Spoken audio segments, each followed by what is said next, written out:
ನಮಸ್ಕಾರ ಸ್ನೇಹಿತರೆ. ಚೆನ್ನೈ ವಿರುದ್ಧ 100% ಗೆಲ್ಲುವ ಪಂದ್ಯವನ್ನ ಸೋತ ಬಳಿಕ ಅತ್ತರು ರೋಹಿತ್ ಶರ್ಮಾ.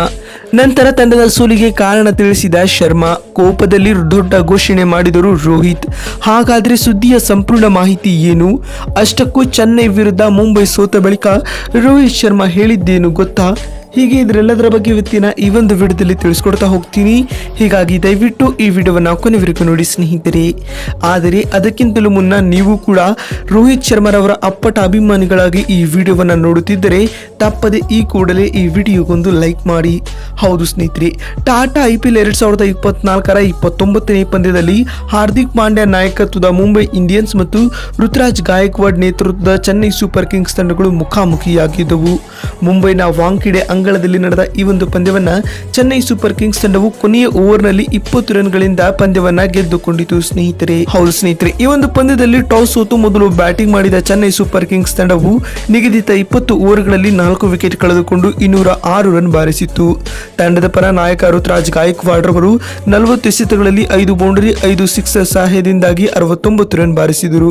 ನಂತರ ಶಿವಂ ದುಬೆ ರವರು 38 ಎಸೆತಗಳನ್ನು ಎದುರಿಸಿ 66 ರನ್ ಬಾರಿಸಿದರು.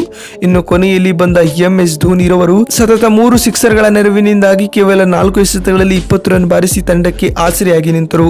ಇನ್ನು ಈ ಗುರಿಯನ್ನ ಬೆನ್ನಟ್ಟಿದಂತಹ ಮುಂಬೈ ಇಂಡಿಯನ್ಸ್ ತಂಡದ ಪರ ನಾಯಕ ರೋಹಿತ್ ಶರ್ಮಾ ರವರನ್ನ ಬಿಟ್ಟರೆ ಉಳಿದ ಯಾವ ಆಟಗಾರನು ಕೂಡ ರೋಹಿತ್ ಅವರಿಗೆ ಒಂದೊಳ್ಳೆ ಪಾರ್ಟ್ನರ್ಶಿಪ್ ನೀಡಿರಲೇ ಇಲ್ಲ. ಇದರೊಂದಿಗೆ ರೋಹಿತ್ ರವರು ಅಂತಿಮವಾಗಿ 63 ಎಸೆತಗಳನ್ನು ಎದುರಿಸಿ 5 ಸಿಕ್ಸರ್ ಹಾಗೂ 11 ಫೋರ್ಗಳೊಂದಿಗೆ ಅಜೇಯ 105 ರನ್ ಬಾರಿಸಿ ಮಿಂಚಿದರು ಸ್ನೇಹಿತರೆ. ಆದರೆ ಮುಂಬೈ ತಂಡಕ್ಕೆ ಗೆಲುವು ತಂದುಕೊಡುವಲ್ಲಿ ರೋಹಿತ್ ರವರಿಗೂ ಕೂಡ ಸಾಧ್ಯವಾಗಲೇ ಇಲ್ಲ.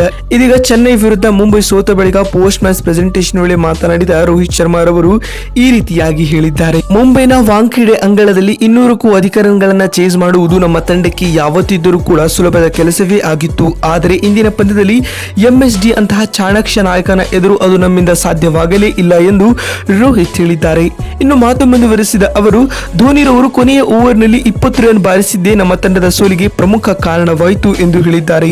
ಮತ್ತು ಹಾರ್ದಿಕ್ ಪಾಂಡ್ಯ ಆ ಓವರ್ನಲ್ಲಿ ತುಂಬಾ ಕಳಪೆಯಾದ ಬೌಲಿಂಗ್ ಕೂಡ ಮಾಡಿದರು. ನಾನು ತಂಡಕ್ಕೆ ಗೆಲುವು ತಂದುಕೊಡಲು 100% ಆದ ಎಫರ್ಟ್ ಹಾಕಿದ್ದೇನೆ. ಆದರೆ ಅದು ತಂಡದ ಗೆಲುವಿಗೆ ಸಾಕಾಗಿರಲೇ ಇಲ್ಲ.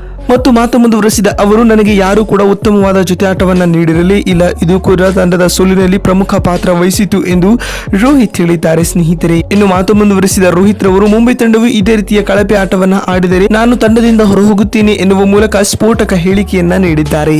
ನೋಡಿದ್ರಲ್ಲ ಸ್ನೇಹಿತರೆ, ಚೆನ್ನೈ ವಿರುದ್ಧ ಗೆಲ್ಲುವ ಪಂದ್ಯವನ್ನ ಮುಂಬೈ ಸೋತ ಬಳಿಕ ರೋಹಿತ್ ಹೇಳಿದ್ದೇನು ಅಂತ ತಿಳಿಸಿಕೊಡುವ ನಮ್ಮ ಈ ಪ್ರಯತ್ನ ನಿಮಗೆ ಇಷ್ಟವಾಗಿದ್ದಲ್ಲಿ ತಪ್ಪದೆ ಈ ಕೂಡಲೇ ಈ ವಿಡಿಯೋಗೊಂದು ಲೈಕ್ ಮಾಡಿ. ವಿಡಿಯೋವನ್ನ ಇಲ್ಲಿವರೆಗೂ ನೋಡಿದ್ದಕ್ಕಾಗಿ ಧನ್ಯವಾದಗಳು.